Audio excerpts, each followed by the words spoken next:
मोहतरम सामीन सैयद इजाज़ गिलानी साहब, आपका बहुत शुक्रिया, आपने मुझे मौका दिया। कनाडा कहानियाँ, इसके नाम से ही एक एहसास पैदा होता है मुसाफरी का, माइग्रेशन का, डिस्प्लेसमेंट का। शाह साहब, क्योंकि मेरा भी तल्लुक़ कसूर से है, मैं ज़ाती तौर पर समझता हूँ कि शख्सियात और उनकी तरबियत का इजहार उनकी तहरीर में होता है। जब भी कोई किताब लिखी जाती है, उसका टारगेट होता है, उसका कोई गोल रखा जाता है। और जो अहले दर्द होते हैं, अहले मोहब्बत होते हैं, लोगों के साथ भलाई करने वाले होते हैं, उनकी हर तहरीर, चाहे वो किसी भी उन्वान पे हो, वो मोहब्बत का इजहार करती है।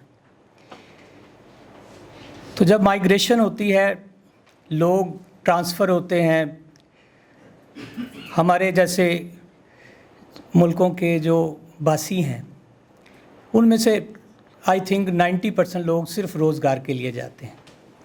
बहुत कम ये तादाद है जो कि वहाँ पे कल्चर को स्टडी करने के लिए जाएं, वहाँ पे बेहतर सहूलियात के लिए जाएं। ज़्यादातर हमारी कम्युनिटी इसी तरह से अपने ख्वाब सजाकर, और वो जो डिप्राइव तबका होता है, वो अपने ज़हन में सहूलत और आसूदगी और उसके ख्वाब सोच के वहाँ पे जाते हैं। डेफिनेटली जहाँ लैंग्वेज का प्रॉब्लम है, जहाँ कल्चर का प्रॉब्लम है, जहाँ पे रहन सहन का प्रॉब्लम है, वहाँ पे लोगों का सेटल होना बहुत ही मुश्किल होता है।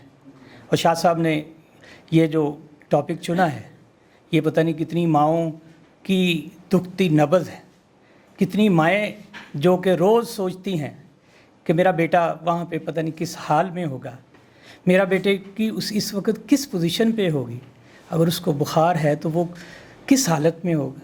माँ तो माँ होती है। इसी तरह से जो डिस्प्लेस पर्सन होता है, जो दियारे यार में गैर में जाके बैठा होता है, उसको रात को नींद नहीं आती। वो सोचता है कि मेरे दोस्त कौन से थे, उसको वो गलियां याद आती हैं, उसको वो बचपन के साथी याद आते हैं जिनके साथ वो मिल के खेलता है, जिनके साथ वो जवान होता है।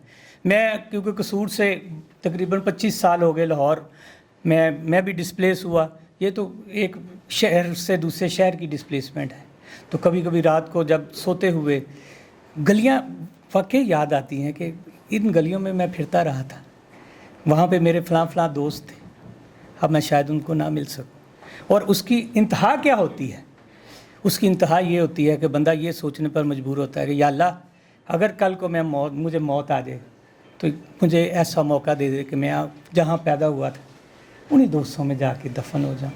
तो ये कितनी बड़ी कोफ्त होती है। मतलब एक बंदा जो बाहर है, जिसकी डेड बॉडी को भी डिस्प्लेस करने के लिए लाखों डॉलर मतलब लग जाते हैं, तो माएँ वो भी मतलब जिनके बच्चे वहाँ पे एक्सपायर हो जाते हैं, वो इसी आस पे शायद मैं उनका आखिरी दीदार भी ना कर सकूं।